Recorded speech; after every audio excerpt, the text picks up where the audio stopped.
What's up, YouTube? What's crack-a-lackin'?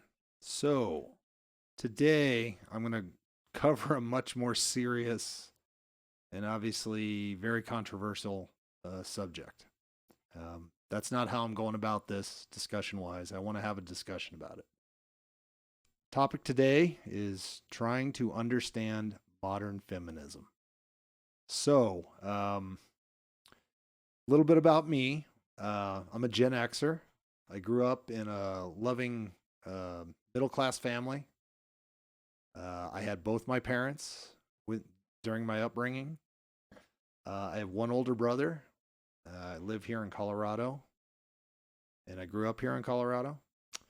I would say I grew up privileged in the sense that I grew up without worry of essential needs and provisions. I had a roof over my head. I had food every day, clothes on my back. Didn't really have to want for much. I'm college educated. I'm a professional engineer by trade, and I am a proud citizen of the United States.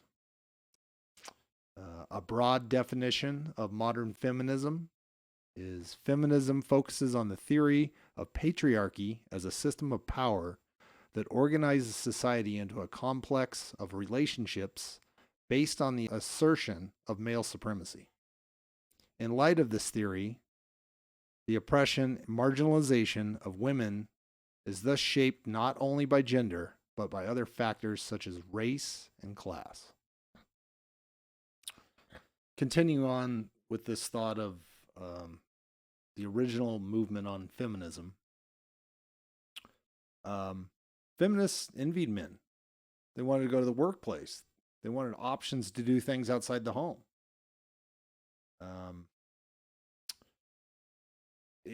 It makes perfect sense. They wanted equality. I completely get that. But I also think the original feminists is not the same vision as what are today's feminists. I don't think the original feminists had that vision in mind, that this is where this movement would lead to. So I looked up a short video on feminism on YouTube. It's a video I found. Let me pull it up on screen. Okay, this video, What It Means to Be a Feminist by 17. So 17 has 2.38 million subscribers.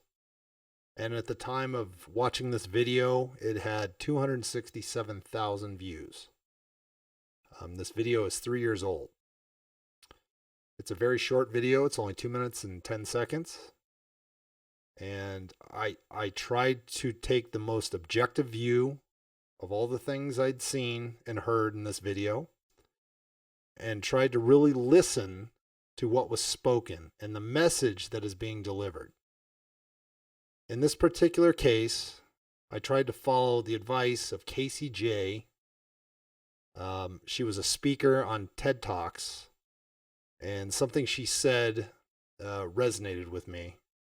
In her own words, she said this: "No one listens to you more than someone who transcribes your words."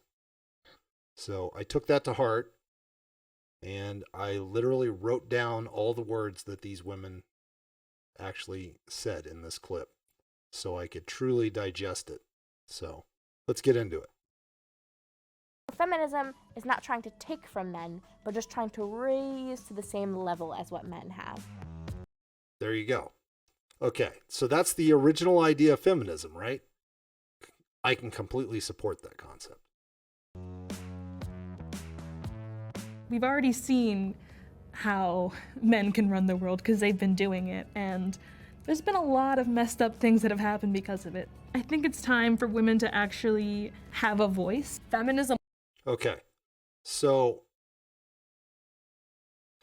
I would start by saying this to that. You can't ignore all the contributions and triumphs of men and solely focus on the faults and flaws of men. You can't separate one from the other. My question back to her would be, Do you believe society would be better if ruled by women? It's just a question. This one always seems to sting people, and I don't know why. It's a fact, and there's no one should take offense to this. I'm not trying to be offensive when I say it. Men created the world as we know it today, including a democracy which we live in, this republic, the United States of America, this democratic society we live in that allows movements like feminism to exist. I mean, it's undeniable that is of vital importance in this. Now, I would probably go on to say she's probably not really saying that. What she's really saying is she wants equal voice in decision making. And that's been allowed for women as U.S. citizens since the 1920s. So they can hold office. They can share in the ruling of the country and the governing of the country, and the say of the country. So let's go on. Literally just means you believe in equality of the sexes. There you go again. Equality of the sexes. Completely can get on board with that definition. To me, feminism is about equity, much more than it is about equality. If you and another person want to see over a wall, and the person is much taller than you, and you're both given a stool of the same height, then you and the tall person will be able to see over the wall, but the tall person will still be able to see much farther out than you. That's equality. You're both given the same share, but one person is still always going to have more than you. Equity, on the other hand, is the notion that you would be given a higher stool because you're shorter or you have less opportunity. At the end, you're both the same height. It's important to Okay. So I can agree with her with this in proper context of supporting disadvantaged and disabled individuals, i.e. ableism. There's something morally right about that. I can support that concept. I think in execution of this is a bit harder and more abstract idea to follow and execute because it tends to imply human judgments on specific individuals for implementation. So that's difficult to do in this case. to acknowledge that women of color and poor women were excluded from original feminist movements. And if we're going to redefine today what it means to be a feminist, we need to acknowledge that original exclusion and make sure that their voices are amplified in our new movement. Okay.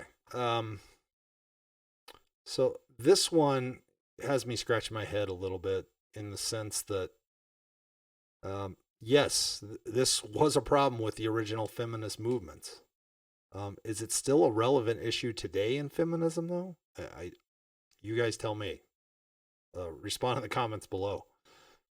Intersectionality is my favorite word. It refers to the vectors of oppression that occur when systems and hierarchies interact. There are so many different levels and facets of oppression besides womanhood and then color, womanhood and then economic opportunity or class or sexual orientation or gender identity. Those things just add on top of the weight that that happens when you identify as a woman in our culture.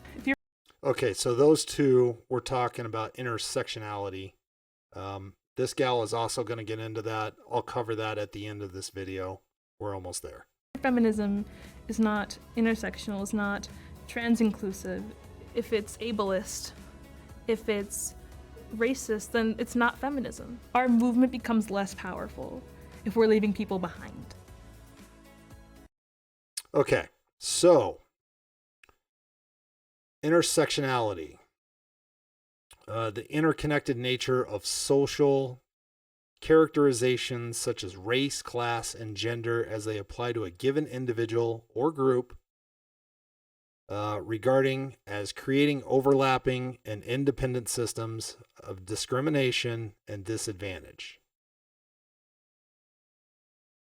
Wow, that's deep, guys. I mean, we're really digging into something here. So I have another video clip.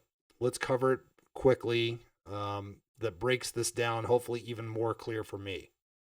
It's it's a lot to grab onto and really understand and get behind and support. I mean, I get the generalities of that, but it's only on the surface. Okay, here we go. Intersectionality. Found another short clip to explain intersectionality. Hopefully it clarifies some things for me. Here we go. What is intersectionality? Intersectionality is a way of understanding social relations by examining intersecting forms of discrimination. This means acknowledging that social systems are complicated and that many forms of oppression, like racism, sexism, and ageism, might be present and active at the same time in a person's life. Everyday approaches to building equality tend to focus on one type of discrimination, for instance sexism, and then work to address only that specific concern.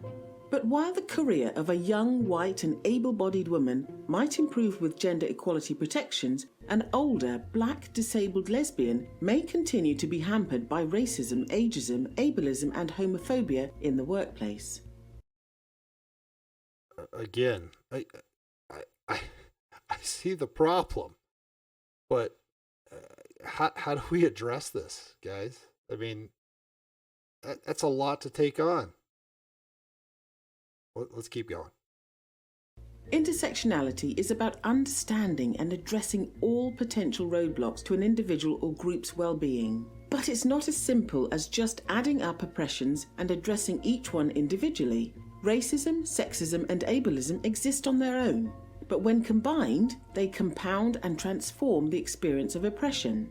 Intersectionality acknowledges that unique oppressions exist, but is also dedicated to understanding how they change in combination. The roots of intersectionality lie within the Black feminist movement. Okay. Again, I hear the argument. I understand the premise. But the government can't help you solve these issues. I mean, that's why they're trying to solve them individually. They can't overlap all these ideas and formulate rules and regulations in government for them. I just don't know how they do it. It's too complex. Yeah, I mean, I could go on in this video, but I mean, love to hear your guys' take on intersectionality. This is not an easy one to solve, as far as I can see. Let's go on to the next subject of this. I have another short video. Okay, so the next topic on modern feminism is the trans inclusion. This is getting into why gender pronouns matter. Let's watch this video. Just because I may present more femme doesn't mean that I'm any less they, them. Okay. You know what, that thing where you're eating a meal, but you're not really eating a meal, you're just kind of picking at food on the counter. My family and I were doing that one night, and I just kind of looked at them and said, hey guys, I'm non-binary. I don't have a gender. In my opinion, Non-binary. I mean, it almost sounds like a computer term. I mean, I mean, that's my knee-jerk reaction to that. Non-binary? Non-binary. Or genderqueer is a spectrum of gender identities that are not exclusively masculine or feminine. Identities that are outside the gender binary. Non-binary identities can fall under the transgender umbrella, since many non-binary people identify with a gender that is different from their assigned sex. Okay. Fair enough. I've got no qualms with you. Here's the thing for me. You guys take it or leave it. I'm not going to push on anyone that I'm a heterosexual male. It probably comes off pretty obvious. I don't need to identify that to anyone. If you identify as a non-binary individual, you don't want to be referred to as a male or a female, fine. I guess my question to you folks is, does that have any place in the workplace? Would be my question. Let's go on to the next video. Okay, found another video on ableism. So let's get into this one. I'm sure I can probably get behind most of these concepts, but let's hear what this guy has to say. Hey, here are 5 harmful things I've noticed about ableism. Number 1, it limits access and opportunity. Ableism is discrimination or prejudice against people with disabilities. It continues to be a problem throughout the world despite the existence of laws intended to counteract such discrimination. Thanks to the Americans with Disabilities Act, wheelchair ramps and designated parking spaces are now commonplace in the... Oh, by the way, being a civil engineer, I put these elements into every design I ever design on every building, every structure. This comes into my everyday life. US, but even here, the issue of accessibility goes well beyond that. People with visual or hearing impairments, or those who have intellectual disabilities, for example, often have a very hard time finding necessary accommodations. And people with disabilities also face employment discrimination. A survey conducted by Ghent University in Belgium in 2014 found that prospective employers were 48% less likely to respond favorably to applications from disabled people than they were to applications from non-disabled people, even when they were informed that they would be entitled to a government wage subsidy intended to encourage the hiring of people with disabilities. Yeah, that's tough. I mean, that's a tough one. I mean, that's that's a discrimination, right? I know a individual that works for a county, when I will not speak his name, that I've worked with for over 20 years, and he's more than capable at doing his job. He's exceptional at it, actually. Is it difficult for him to do it? Sure it is. Sure is. Great guy. Number 2, it permeates our language. The pervasiveness of ableist attitudes is apparent in the words we use. Insults that refer to cognitive or physical disabilities are still often used even in relatively sensitive, enlightened circles. For instance, words like retarded, crazy, lame, and stupid, which I have recently been making an effort to phase out of my own vocabulary, which is the main reason why I no longer produce a series titled 5 Stupid Things. When I announced that particular change, some folks, perhaps some of you watching this right now, were confused. They said things like, "But you never used the word stupid to attack people, only to attack ideas. And I never intended to denigrate people with intellectual disabilities by using that word." Okay, I mean, again, this is an easy one to jump on. I mean, we've all been susceptible to this. I probably still am quite susceptible to it at times. I try to refrain from using this kind of language, and we got books,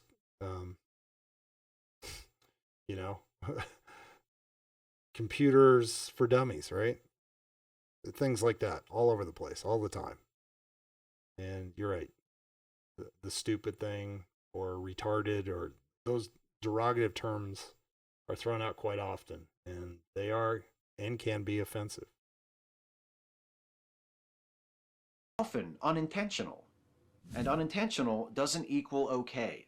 Most people who use ableist language don't mean to insult people with disabilities. Most employers don't intend to treat job applicants with disabilities differently than job applicants without disabilities. Like racism and sexism, ableism is often the result of biases and double standards and ignorance of which we aren't consciously aware. But discrimination doesn't have to be willful to be harmful. And it shouldn't be those who aren't directly affected by ableism who decide what is and isn't counted as ableism, but rather those who have to contend with it every day. Fair enough. Can't argue any of those points right there. Number 4, it erases disabled people. One of the most harmful results of ableism is that it excludes people with disabilities from the conversation. Their needs aren't considered, their contributions aren't treated as important, their presence isn't acknowledged. One of the main reasons why something as basic as accessibility continues to be a problem is that decisions affecting accessibility are still made with only non-disabled people in mind. And if we as a society find it so easy to disregard the needs of, say, people who use wheelchairs or people with absent limbs, just imagine how much worse it is for those whose disabilities aren't so immediately apparent. People with chronic illnesses or learning disabilities, for example. Yeah, again, I can totally get on board with this. You know, I play in a band with who I consider a good friend of mine now. And he has a learning disability, but he's an autistic savant. You know, guy can play piano like a madman, and I cherish those moments playing on stage with him. He's a hell of a musician. Number 5, it's isolating and alienating. As an able-bodied, neurotypical person, I have easy access to virtually any space I will ever need or want to enter. I have no idea what it feels like to worry about how I will get into a building, or whether there will be a place for me once I get in. I've never had to worry about whether I'll be able to see or hear or understand something. I've never had to deal with either the impatience or the misplaced pity of others. Ableism, especially when it comes to language, is often dismissed as being the result of oversensitivity, too much concern about the feelings of others, as though not wanting to inadvertently hurt the feelings of another person is somehow bad.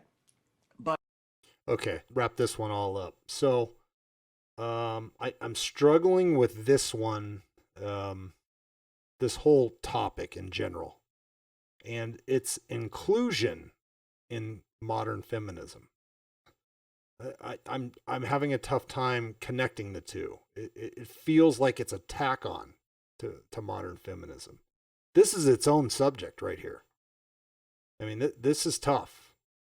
Again, this pulls on the moral heartstrings. This is why we need to take care of this as a culture and a society. You know, these people need to be embraced. All right. So let's cover this last topic, and I'll try to put some bow on this whole thing here. But it's deeper than. Okay, last video to cover here. This one is on racism. The video I found on this, for this I should say. What is systematic racism in America? I'm curious to what this video has to say about this. This video was produced about a year ago. Obviously, racism has a lot of different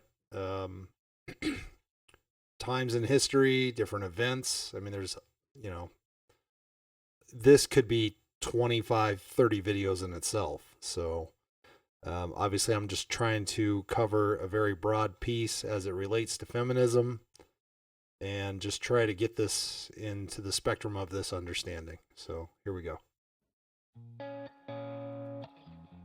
You might think racism in the US is really a case of a few bad apples. A racist cop here, a so-called Karen there, a leader of a white supremacist group. You know, people who deliberately hate. But we can't blame racism in America on just a few bad apples.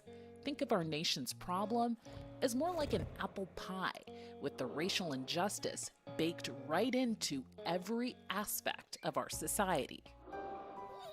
Meet Ebony and Emily, 2 American babies, one black, one white, born at the same time, same place, but Ebony will not get an equal slice of the pie, and that starts from birth. Because of her race, Ebony is 3 times more likely than Emily to die in the hospital as a newborn if her doctor is white. And once Ebony and Emily go to school, while both girls occasionally misbehave, studies show they won't face the same punishment. Ebony is 7 times more likely than Emily to be suspended, and 4 times more likely to be arrested on campus. Just real quick, I mean, obviously I don't have any, background on understanding that. I couldn't even begin to. You guys leave your comments in the section below and let me know. Is this what you feel that you're encountering living through this? When the 2 girls grow up and apply for jobs, odds are fewer employers will call Ebony back because she has a black-sounding name. And even though Emily and Ebony will get the same college degree, once Ebony is hired statistically as a black person, she'll make an average of 25% less than Emily. So why didn't Ebony get an equal slice of that apple pie? It's because systemic racism is built into our country's DNA. In the 17th and 18th centuries, wealthy white men needed land, so they took it from indigenous people and then forced blacks into slavery. To justify using blacks for free labor, the whites in power promoted a myth that blacks were inferior. And as Seattle-based author Ijoma Oluo points out, our nation's institutions, politics, and policies were designed against the backdrop of that money-driven lie that black people just weren't as worthy or as capable as whites. I mean, that obviously is the narrative, right? You're a fool to think that. If you still think that, I mean, that's just despicable. I got no place for you in my life, that's for sure. All men and women are created equal, especially in the eyes of the Lord. And I believe you make your own value. I don't care what your color, creed, race. We just need to learn to get along, love one another. This is important. We got to figure this stuff out, folks. Racism definitely has a place in feminism, for sure. I do know the struggle of single black mothers raising kids. I've heard it on plenty of videos. It's no joke. That plight is real. So I think that's a good thing to kind of leave this video on. Please leave your comments below. Let's talk about this. Let's keep talking about this. I want some more understanding of this. I still don't, a lot of these concepts, especially the intersectionality, the trans inclusion stuff, I'm not fully understanding it. Please like and subscribe, and if this does well, let's maybe put another couple of these episodes together, and let's just keep talking about it. Thanks, take care, love one another, and I'll talk to you guys soon. See ya.